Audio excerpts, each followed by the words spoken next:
Assalamualaikum warahmatullahi wabarakatuh. Alhamdulillahirabbil alamin wa kafa wassalatu wassalamu ala sayyidil mustafa wa ala alihi wa sahbihi ahli siddiqi wal wafar rabbi israh li sadri wa yassir li amri wahlul 'uqdatam min lisani yafqahu qawli amma ba'du.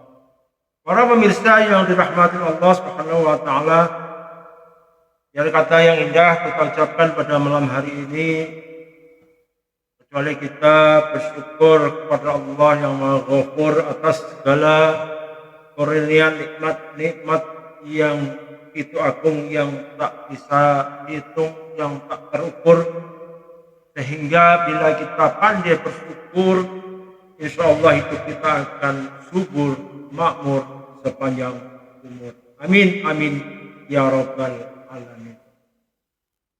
Para pemirsa yang dirahmati Allah, tentunya kita tidak lupa mengucapkan salawat salam kesanjungan kepada baginda Nabi Muhammad SAW.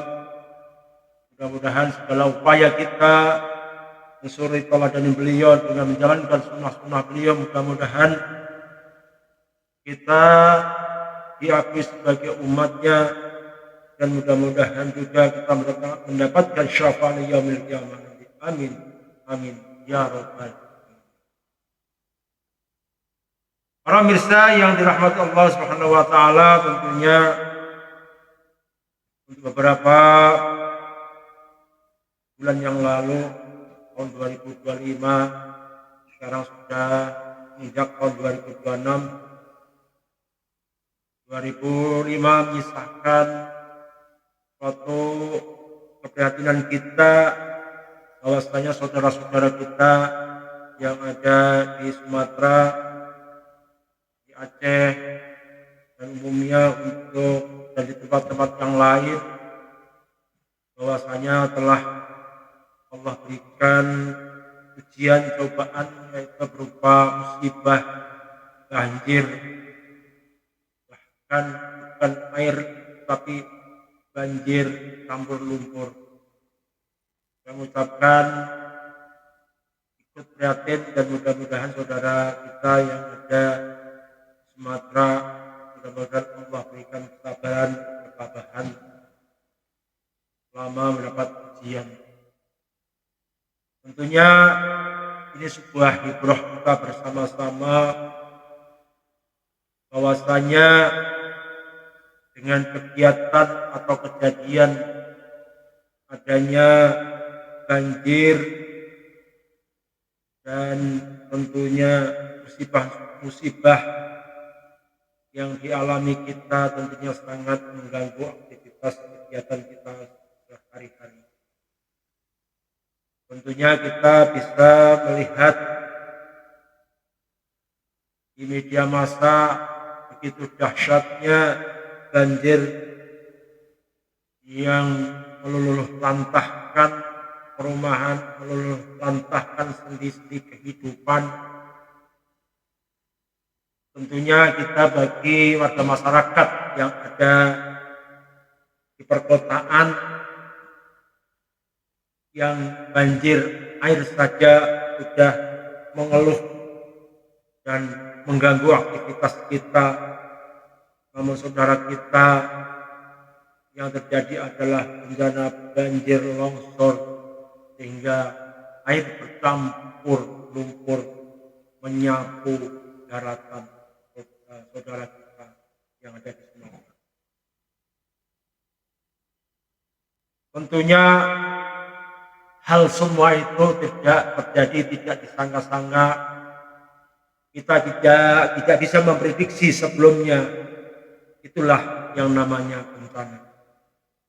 Pertanyaannya, apakah kita yang ada di sini, yang ada di perkotaan, mungkin di Jakarta, Bekasi, yang tidak ada gunung, yang tidak ada bukit yang memungkinkan untuk bencana longsor, apakah ada jaminan bencana itu tidak terjadi?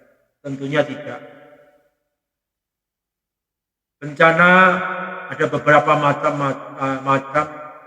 tidak ada gempa bumi, angin puting beliung, banjir dan lain.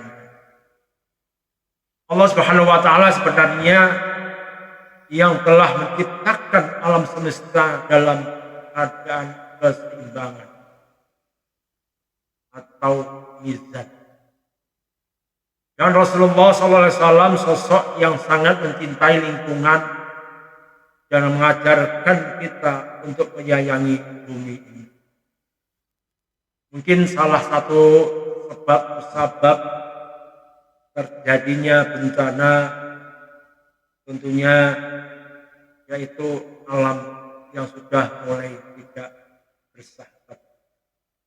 Disinilah dimulainya terjadi keseimbangan alam mulai berubah karena kebutuhan manusia dan keserakahan manusia. Awalnya hutan ditebang untuk pertanian, untuk perkebunan, perumahan, dan meningkat kategori keserakahan manusia untuk eksploitasi industri yang tidak terkendali. Para pemirsa yang dirahmati Allah Subhanahu wa taala, sebenarnya Islam memandang manusia bukanlah pemilik alam ini, melainkan manusia sebagai khalifah atau wakil Allah di muka bumi ini. Tugas utama khalifah adalah imaratul ard, yaitu memakmurkan bumi, bukan sebaliknya, yaitu merusaknya. Allah Subhanahu wa taala berfirman dalam surat Al-Qasas ayat 77, A'udzu billahi minasyaitonir rajim. Wala tabghil fasada fil ard. Innallaha la yuhibbul mufsidin. Yang artinya, dan janganlah kamu berbuat kerusakan di muka bumi. Sesungguhnya Allah tidak menyukai orang-orang yang berbuat kerusakan. Pesan dari dalil ini adalah bencana seringkali merupakan pesan balik dari alam atas perilaku manusia yang rakus. Jika kita merusak hutan, tanah tidak lagi mampu menahan air, terjadilah banjir dan longsor. Itu adalah hukum sebab akibat atau sunatullah. Sedangkan kita yang hidup di perkotaan, kita bentuknya yang lain dalam keseimbangan. Contoh cerita-cerita ada orang-orang terdahulu, sungai di sekitaran Bekasi dan Jakarta, airnya jernih, banyak ikannya, dan bisa dipakai untuk kegiatan sehari-hari. Tapi lihatlah sekarang sungai hitam penuh sampah menumpuk, nyangkut sehingga tidak sedap dipandang mata. Bahkan air terhambat, tidak bisa mengalir. Air yang aslinya awalnya jernih, sekarang keadaannya warnanya hitam pekat, bahkan berbau. Terkadang kita berbuat sesuatu yang tidak sadar entengnya, merasa tidak dosa, kita membuang sampah ke pinggir jalan, ke kali.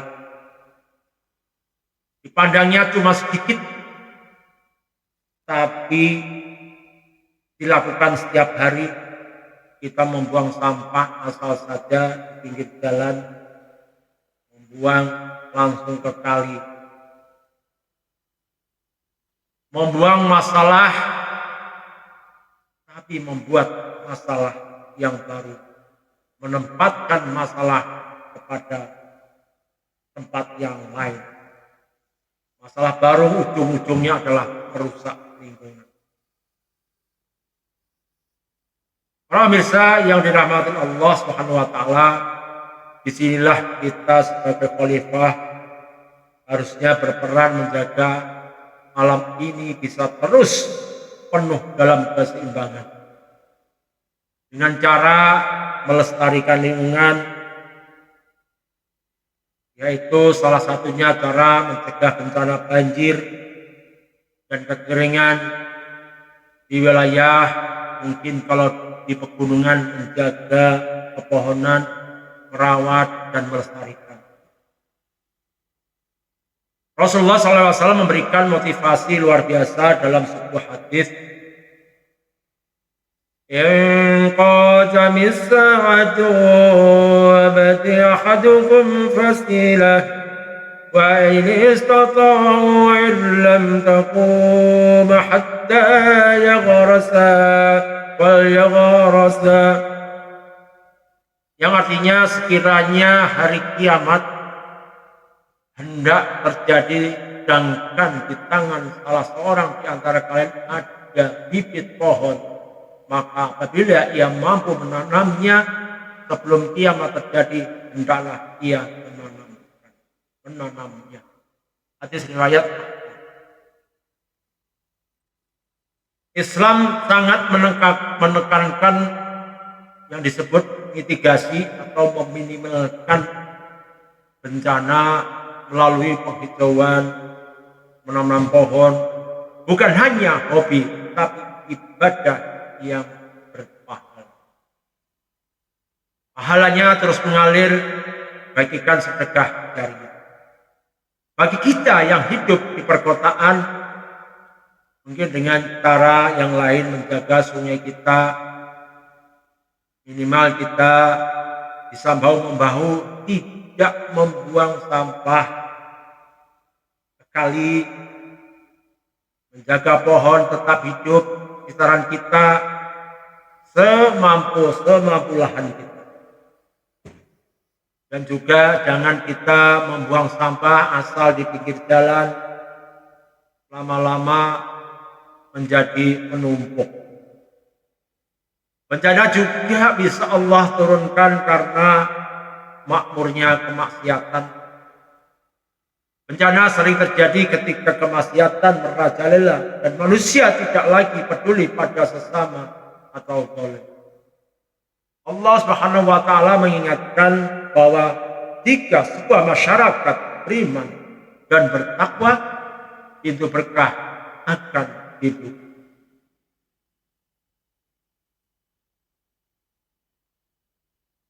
Para jamaah, para pemirsa yang dirahmati Allah Subhanahu wa taala, maka kita juga punya tugas menjaga lingkungan kita daripada kemaksiatan, di antaranya menjaga tidak adanya di lingkungan kita ada perzinahan, minum-minuman keras, perjudian yang sekarang lagi marak adalah perjudian online. Kita juga harus awasi anak-anak kita jangan sampai melakukan perbuatan-perbuatan yang merugikan masyarakat, merugikan lingkungan, diantaranya hobinya tawuran, kenakalan remaja, bahkan sampai ke narkoba. Alhamdulillah menjadi.